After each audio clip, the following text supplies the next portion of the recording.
জীবনটা এমন হয়ে গেছে ২ দিন পরে ঢাকা যেতে হয়, সিলেটে যাইতে হয়। এগুলো করতে, করতে আমি আসলে অতিষ্ঠ হয়ে যাচ্ছি। সো হ্যালো এভরিওয়ান, আসসালামু আলাইকুম। আজকে এই নিয়ে থাকছে ব্লগ। কী করলাম, ঢাকা কীভাবে গেলাম, কীভাবে আসলাম, এই নিয়েই থাকছে আজকের ব্লগ। সো ১ম এই আমরা বাসে উঠে গিয়েছিলাম। আর এটার জন্য আমাদেরকে অনেকক্ষণ ওয়েট করতে হয়েছে।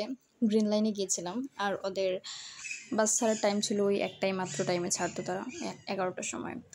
তো ওই জন্য অনেকক্ষণ ওয়েট করে আমরা এই বাসেই গিয়েছিলাম, কারণ ওটা অনেক কমফোর্টেবল অন্যান্য বাসের তুলনায়। আর যেতে, যেতে আমরা যাই ৬টার দিকে পৌঁছাই। এর মাঝে অবশ্য রাত্রে ৩টার দিকে একবার যাত্রা বিরতি দেয়। আমরা ওইখানে খাওয়া-দাওয়া করে ফেলি। তারপরে আমরা আবার আ বাসে উঠে যাই আমাদের গন্তব্যে পৌঁছানোর জন্য। তারপরে আমরা ভোর ৬টার সময় পৌঁছে যাই আমাদের গন্তব্যে। তারপরে আমরা একটা সিএনজি নিয়ে নিই আমাদেরকে যমুনা ফিউচার পার্কে পৌঁছে দেওয়ার জন্য। পৌঁছে দেখি যে এখানে এখনও পর্যন্ত খুলে নাই, মাত্র বাজে ৭টা। তারপরে আমরা আশেপাশে দেখলাম কোনো হোটেল আছে নাকি। গিয়ে দেখি ২টা হোটেল ছিল। তো আরেকটা আমরা দেখছি, আর ওইটা তেমন একটা ভালো লাগে নাই, ওইটা ভাল লাগছে। তো আমরা কিছুক্ষণ রেস্ট করার জন্য এটা নিয়ে নিয়েছিলাম একটা রুম। ওদের মেইন প্রাইস হচ্ছে ৳২২০০। তো আমরা কিছুক্ষণ থাকবো, ওইজন্য ওরা আমাদেরকে দিয়েছিল ৳১৯০০ তে। আমরা ৫ ঘন্টার মতো রেস্ট করছি ওইখানে। রেস্ট করার পরে তো আমরা হোটেলে ওঠার পরে আমরা ব্রেকফাস্ট করে ফেলি। তো সাইডে কোনো তেমন একটা ভালো কোনো রেস্টুরেন্ট কিছু পাই নাই।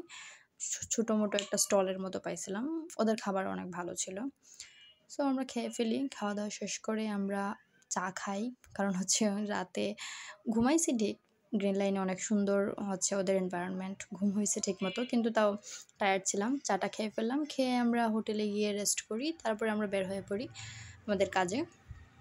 তো যমুনা ফিউচার পার্কে পৌঁছে গেলাম এবং ভালোভাবে আমাদের কাজ শেষ করে ফেলেছি। শেষ করার পরে আমরা ব্যাক করব।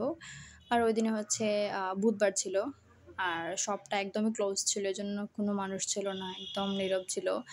মানে যমুনা ফিউচার পার্ককে অন্যরকম একটা রূপে দেখলাম আরকি। সো তারপরে আমরা চলে আসি। নেমে আমরা তখনও আমাদের ৪টার মতো বেজে যায় প্রায়। ৫টা মেবি ৪:৩০ or ৫টা বাজে। তারপরে বের হয়ে আমরা লাঞ্চ করি। লাঞ্চ করার পরে আমরা চলে যাই এয়ারপোর্টে। এয়ারপোর্টে গিয়েছিল আমাদের এনা বাস কাউন্টার। ওইখানে গিয়ে আমরা বাসের জন্য কিছুক্ষণ ওয়েট করি। তারপরে আস্তে, আস্তে বাস আসে। আমরা বাসে উঠি। তারপরে আমরা হবিগঞ্জে চলে আসি আ খুব কম সময়ের মধ্যেই চলে আসি। কারণ নাইটের দেখা যায় যে বাস চালাইলে অনেক তাড়াতাড়ি পৌঁছে যায়। রাস্তা ফ্রি থাকে, সো স্পিডে চালাইতে পারে ড্রাইভাররা। আর আস্তে, আস্তে আমি এয়ারপোর্টটা দেখছিলাম ঠিকমতো করে, ভাবতেছিলাম আলহামদুলিল্লাহ আজকে আমাদের কাজটা মোটামুটি তাড়াতাড়ি শেষ হয়ে গেছে। এখন বাসায় গিয়ে একটু রেস্ট করতে পারবো। কারণ ঢাকাতে আমি কখনোই শান্তি পাই না জার্নি করে।